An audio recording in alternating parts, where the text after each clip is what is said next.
Let's get the very latest on the Khashoggi investigation. Turkish crime scene investigators have completed another search of the Saudi consulate where it is believed he was murdered. Hours before, a team also searched the Saudi consul's home using an ultraviolet light to look for bloodstains. Here in the States, where Khashoggi was a resident, the Washington Post published, it is chilling to read this thing, his final column, in which he urges free expression in the Arab world, arguing, quote, Arab governments have been given free rein to continue silencing the media at an increasing rate. With me now, David Rothkopf, a visiting scholar at the Carnegie Endowment who focuses on foreign policy.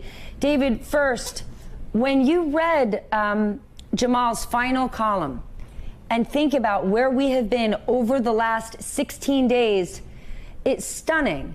Is his prediction true? As you look at the meeting Mike Pompeo just had and still not confirming whether or not we know if he's dead, was Jamal Khashoggi right that this becomes a one-day news story and silence?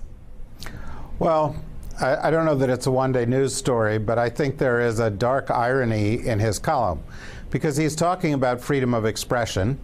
And of course, what we're seeing from the White House and from the Saudis is an effort to cover up the truth about a guy who died because he sought freedom of expression. That's deeply disturbing for Americans because we take freedom of expression for granted. But in the Middle East and many countries, they are getting used to this. And I don't think many of them expected to see the full truth. And a lot of the responsibility for getting to the kind of truth that Khashoggi was seeking to be displayed freely in the press is going to fall on others other than the Saudis. And it's very mysterious, perhaps not mysterious, but peculiar that the United States is deferring to them still in this particular case. So this administration is very good at moving the news cycle along. The president is very good at branding and marketing. So they come out today, and Steve Mnuchin, even though all the other CEOs have already said it, has said, I'm not going to the summit anymore, I'm out. So that puts out a positive statement to those who are deeply concerned. But at the same time, Mike Pompeo did not demand to see or hear the tapes that Turkey claims to have that show Khashoggi's apparent killing. What does that tell you? It says they're not interested in getting to the truth. They're interested in covering it up. The Mnuchin decision was clearly a public relations decision.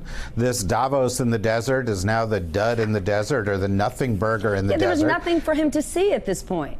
No, well, I think that that's right. But I think that, you know, we're in the cover-up stage. We're going to get into the stage where they start to present the story they think they can sell. But, you know, there are a couple of other phases yet to come. If you read the morning papers here, you see that the intelligence community in the United States actually believes this goes to Mohammed bin Salman. And if the Democrats win in November, we're likely to see investigations into who knew what when. How high did it? Yes. But David, that's a whole lot of ifs, because I go back to Bob Woodward's book where, you know, it seemed that people in the intelligence community or Jim Mattis would sort of humor the Jared-MBS relationship when they knew there was nothing good to come from MBS, but they humored it. Now the rubber has hit the road. Someone lost their life. How real is this going to get, especially if Democrats don't win?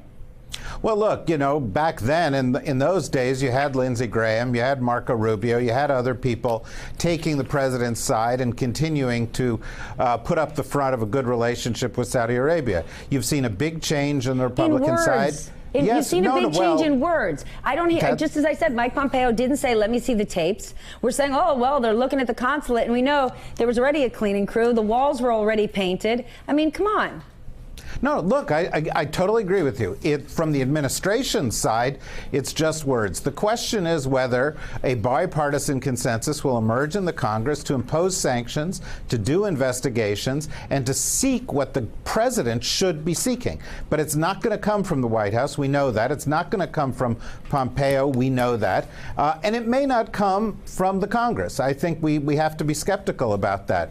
But, you know, I do think it's interesting that once again, we have the United States intelligence community coming to a conclusion and finding the president arguing against it. This is identical to the Russia case, where they came to a different conclusion. And indeed, it's identical in the sense that back then, the president accepted Putin's offer, or wanted to do his own and to do his own investigation. Well, I know, but that would have been a sham. And this investigation by the Saudis is clearly going to be a sham. Hey, MSNBC fans, thanks for checking out our YouTube channel. Subscribe by clicking on that button down there and click on any of the videos here to watch the latest interviews and highlights. You can get more MSNBC for free every day with our newsletters. Just visit msnbc.com/newsletters to sign up now.